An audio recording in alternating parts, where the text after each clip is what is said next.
इस वीडियो में हम जानेंगे 4 ऐसे पर्सनल फाइनेंस लेसन्स जिसको अगर आपने सही से समझ के अप्लाई कर लिया तो हो सकता है आपके फाइनेंस रिलेटेड प्रॉब्लम्स लाइफ में परमानेंटली ख़त्म हो जाए। Stay tuned. Number 1, rich people should inspire you to earn more money rather than the other way around. आपने बहुत बार नोटिस किया होगा, बहुत सारे लोग जो अमीर लोग होते हैं उनसे एनवी फील करते हैं, जेलस फील करते हैं कि ये तो कुछ गलत काम करके आया होगा, ये तो दूसरी तरह से कमा रहा है, ये सही ढंग से नहीं कमा रहा है, वट एवर इट इज़। क्यों? क्योंकि हम उतना कमा नहीं पाते, राइट? हमारी उतनी एबिलिटी नहीं है या फिर हमारी इतनी सोच नहीं है कि हम वो सोच भी सके कि इस स्पीड से भी पैसा कमाया जा सकता है। तो हमें क्या लगता है कि ये कुछ फ्रॉड होगा। तो ये जो थिंकिंग है, this is getting you into a trap, क्योंकि आपको वो इंस्पायर करनी चाहिए कि आप भी कैसे उस तरह से पैसे कमा सकें। हाँ, वो लेजिटिमेट या फिर सही रास्ता होना चाहिए पैसे कमाने का, ऐसा नहीं कि भाई कोई गलत तरीके से। लेकिन लोग ऐसे भी हैं जो सही तरह से बिजनेस करके या किसी तरह से अच्छा पैसा कमा रहे हैं, अपनी स्किल्स को यूज़ करके, अपने नेटवर्क को यूज़ करके, कैसे भी। So it is a lesson for you. अगर आप अभी उनके जितना नहीं कमा रहे या फिर आपको लग रहा है कि कोई ऐसा इंसान है जो बहुत ज़्यादा कमा रही है जिसके जितना मैं कमाना चाहता हूँ लेकिन आज मैं नहीं कमा रहा हूँ, तो rather than feeling jealous of them, try to know how they are earning. Try to know, अगर उनसे आपको पता नहीं चल रहा तो ऐसे लोगों से सीखिए जो उनके जैसे हैं, and try to figure out कि किस तरह से और तरीके से पैसा कमाया जा सकता है apart from what you are earning right now. कि जिस तरह से आप अभी कमा रहे हो और अगर उतना नहीं आप कमा पा रहे हो, then you have to change the way you are working, right? आपको कुछ अलग तरीके से करना होगा, कुछ अलग जॉब ट्राई करनी होगी, कुछ अलग बिजनेस करना होगा, कुछ अलग तरीके से करना होगा जिस तरह से आप भी उनकी तरह कमा सको, right? And they should inspire you कि अगर आज मैं इतना कमा रहा हूँ, उनके जितना तो नहीं कमा रहा हूँ, लेकिन कल मैं अगर उनके जितना कमा लेता हूँ तो मेरी लाइफ में क्या प्रॉब्लम सॉल्व हो जाएगी और मेरी लाइफ में क्या बेनिफिट्स होंगे। तो अगर वो मैं सीख लेता हूँ तो मेरी लाइफ में आगे जाके बहुत आसान हो जाएगी। This should inspire you. ये नहीं कि यार वो ऐसा कमा रहे हैं, वो तो गलत तरीके से कमा रहा होगा, जाने दो। इस तरह से सोच के आप एक अपॉर्चुनिटी लूज़ कर रहे हो अपने लिए एक अच्छा पैसा कमाने की। सो मेक श्योर कि जब भी आप रिच पीपल को देखो या फिर ऐसे इंसान को देखो जो अच्छा पैसा कमा रहे, तो उनसे इंस्पायर हो, ना कि उनसे डीमोटिवेट हो। Number 2, the earlier you invest the sooner you will be rich. बहुत सारे लोगों को देखा होगा, जैसे ही जॉब स्टार्ट करते हैं तो उनका ध्यान इन्वेस्टमेंट की तरफ नहीं होता। वो जैसे ही कमाने लगते हैं तो पैसा खर्च करने लगते हैं, या फिर महंगी बाइक ले लेते हैं, स्मार्ट वॉच ले लेते हैं। आजकल आईफोन्स का ज़माना है तो 70,000 का फ़ोन ले लेते हैं लोन पे, कार ले लेते हैं लोन पे जिनकी उनको ज़रूरत भी नहीं है, और उनकी सैलरी देखो तो 20-30,000 है। रादर देन, तो वो पैसा होता है वो लोन में जाता है। तो rather than spending those amount on loan and making those companies rich, why don't you make your self rich.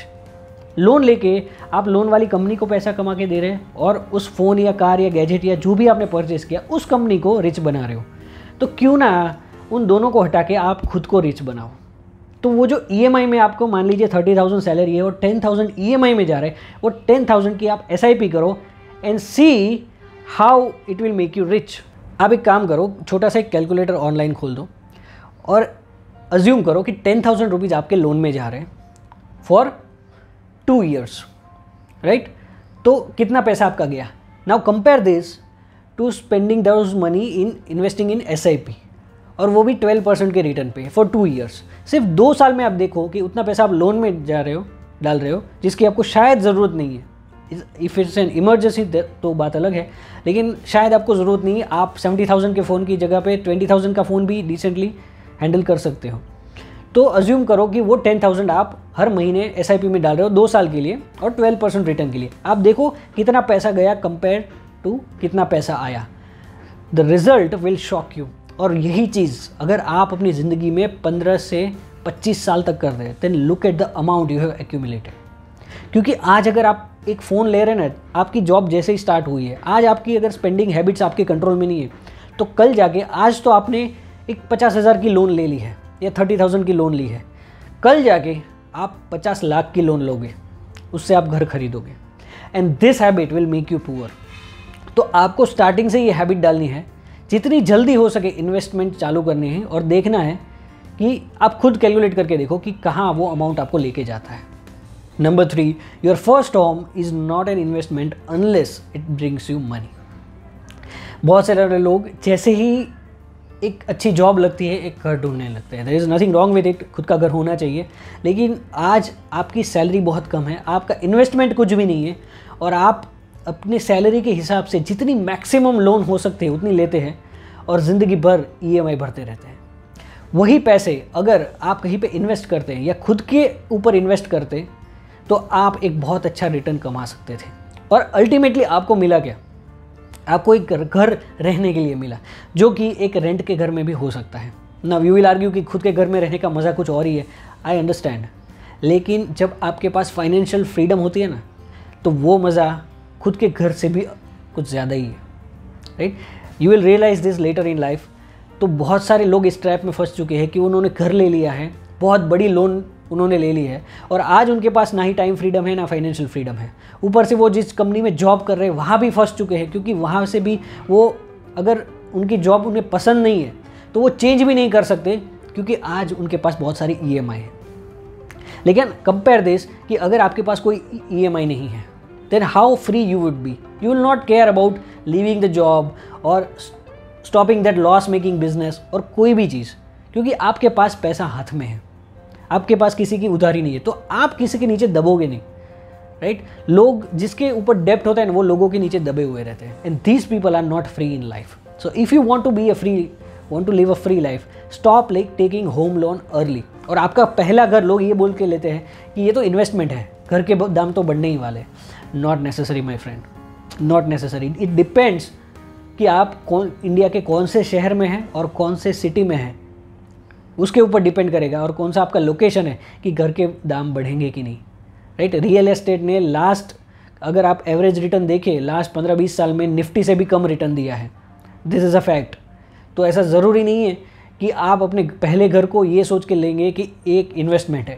तो क्या आपका, मान लीजिए आपने अपना पहला घर लिया है और आप एक ही घर लेने का प्लान कर रहे हैं, क्या आप उसको बेचेंगे? ज़्यादातर लोगों का जवाब होगा नहीं। तो अगर आप उसे बेचेंगे नहीं तो how you can call it an investment? And if आपने, मान लीजिए आपने 30 लाख का घर लिया है, आपने लोन भरते भरते 20 साल तक उसको 50 लाख का कर दिया। अब 20 साल बाद आप 30 लाख का घर 50 लाख में बेचेंगे, और 50 लाख तो आपने वैसे भी पे कर दिया है विथ लोन, तो आपका रिटर्न कितना हुआ? 0 इन 20 ईयर्स। तो ज़्यादातर लोग इसी ट्रैप में फंस जाते हैं कि लोन भर के घर का एक्चुअल प्राइस बढ़ा देते हैं, और फिर जब ज़्यादा प्राइस में सेल करेंगे तो देखने के लिए तो प्रॉफिट में सेल किया आपने, लेकिन अल्टीमेटली आपके हाथ में कुछ नहीं आया, क्योंकि आपने जो प्रॉफिट था वो लोन कंपनी को दे दिया, right? So unless your first home is making you money, unless you are buying it in cash and getting rent out of it, it is not an investment. Number 4, spending to show others is the fastest way to have less money in future. बहुत सारे लोग ज़्यादातर खर्चे इसीलिए करते हैं ताकि दूसरों को दिखा सके, राइट? ताकि वो फेसबुक पे अपलोड कर सके, सोशल मीडिया पे अपलोड कर सके, बता सके कि देखो ये हमने एक नई चीज़ ली है और यहाँ पे हम खाना खाने जा रहे हैं। So their majority of expenses is to show people, right? And this is the fastest way to have less money in future, क्योंकि जितना आप दूसरों को दिखाने के लिए करोगे उतना ही आपके पास कम पैसा रहेगा। एंड ट्रस्ट मी, आप कितना लोगों को दिखाओगे, क्योंकि कोई ना कोई तो ऐसा होगा जो आपसे आगे होगा, तो आप उसी रेस में लगे रहेंगे कि यार मैं इसको दिखा देता हूँ, मैं उससे ऊपर का करता हूँ, मैं एक स्टेप आगे बढ़ता हूँ, तो कल जाके वो आपसे भी एक स्टेप आगे चला जाएगा। कोई ना कोई तो होगा आपके नेटवर्क में जो आपसे एक स्टेप आगे होगा, और आप उसको हराने की कोशिश करते रहोगे। And guess what, this is never going to end, this is never going to end. So the best way to have more money in future is spend only on things that you need. आपको दिल से जिस चीज़ में खुशी मिल रही है ना, उस चीज़ पे पैसा खर्च कीजिए, खूब खर्चा कीजिए, लेकिन उसी चीज़ पे जिसमें आपकी इच्छा हो रही है, ना कि दूसरों को दिखाने के लिए। क्योंकि दूसरों को दिखाने के लिए आप खर्चे तो करेंगे तो आपका फ्यूचर सेविंग्स कम हो जाएगा, आपका इन्वेस्टमेंट का वैल्यू कम हो जाएगा। एंड गेस व्हाट, फ्यूचर में अगर आपको पैसे की ज़रूरत पड़ेगी तो वो लोग हेल्प नहीं करेंगे जिसको आप दिखाने के लिए कोशिश कर रहे हो। और आज आप जिसको दिखाने की कोशिश कर रहे हो सकता है 4-5 साल बाद वो लोग मैटर ही ना करें आपके लिए, या फिर आपके लिए मैटर ही नहीं करता कि वो लोग क्या कर रहे हैं, वो लोग क्या सोच रहे हैं। और आप अफसोस करेंगे कि यार उस टाइम पे मैंने उन लोगों को दिखाने के लिए पूरा पैसा यहाँ पे डाल दिया, लेकिन आज मुझे जब पैसा चाहिए तो मेरे पास नहीं है। So stop spending to show people, spend only on things that which makes you happy. तो ये 4 पर्सनल फाइनेंस लेसन्स थे, बहुत ही बेसिक्स थे, ट्रस्ट मी। इसमें मैंने भी बहुत गलतियाँ की है, इसलिए मेरी गलतियों से आपको ये वीडियो बना के दिया है मैंने। अगर आपको वीडियो पसंद आया तो लाइक कीजिए, try to apply it in your life. अगर पसंद आया तो शेयर कीजिए उन लोगों के साथ जिनको इसकी ज़रूरत है। अगर आपको भी हेल्प हुई है कुछ भी किसी भी तरह की इस वीडियो से तो कमेंट में ज़रूर बताइएगा। I would love to read your comments. Till then, this is Dhaval Gajera signing off. Thank you.